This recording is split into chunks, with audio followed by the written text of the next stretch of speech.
দর্শক, সেনাবাহিনী পায়ে হাত দিয়ে ক্ষমা চাচ্ছে। সেনাবাহিনীর পায়ে হাত দিয়ে বলছে আমাদেরকে সাইড দেন। দেখতেই পাচ্ছেন যে কি একটা অবস্থা বিরাজ করছে, কি একটা অবস্থা। সেনাবাহিনীর ব্যারিকেড ভেঙে এবং সেনাবাহিনীর পায়ে হাত দিয়ে অবশেষে তারা সামনের দিকে অগ্রসর হচ্ছে, এমনটাই কিন্তু আমরা দেখতে পাচ্ছি। দেখতেই পাচ্ছেন দর্শক, কি একটা অবস্থা। দেখতেই পাচ্ছেন যে সেনাবাহিনীর সাথে কি একটা ভালোবাসা, এবং লক্ষ্য করলে দেখতে পারবেন কি একটা অবস্থা। দর্শক, অবশেষে এই সেনাবাহিনীদের কেউ বা বুকে জড়িয়ে নিচ্ছে, কেউ বা পায়ে হাত দিচ্ছে, কেউ বা সালাম করছে, যেমনটা আমরা দেখতে পাচ্ছি। দর্শক, দেখতে পাচ্ছেন সেনাবাহিনী সরকার এই দেশে সেনাবাহিনী সরকার থাকবে। এই দেশ আওয়ামী লীগ থাকলেও বিশ্বাস নাই, বিএনপি থাকলেও বিশ্বাস নাই, কারণ আমরা সেনাবাহিনী সরকারকে বিশ্বাস করি। এই সেনাবাহিনী দেশের কল্যাণের জন্য।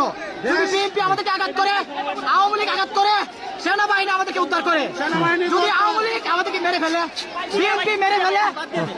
দেখতেই পাচ্ছেন দর্শক, কি একটি অবস্থা।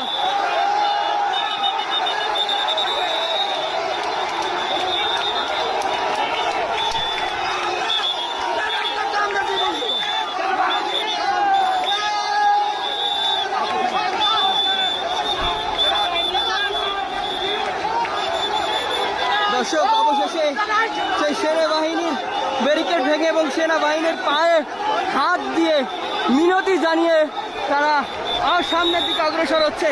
এক অনবদ্য দৃশ্য বলতে হবে দর্শক, এবং সেনাবাহিনীকে আসলে স্যালুট দিচ্ছে।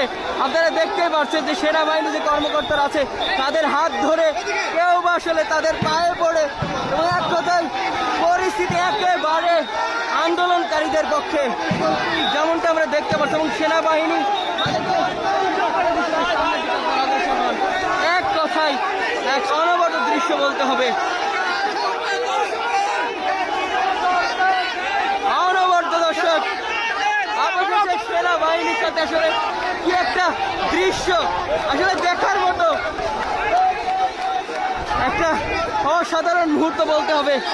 যেই সেনাবাহিনীদের পায়ে পড়ে কেউ আসলে একটা একটু দেখবেন দর্শক, কি একটা অবস্থা। এমন হাজার হাজার আন্দোলনকারীরা তারা সেনাবাহিনীর ব্যারিকেড ভেঙে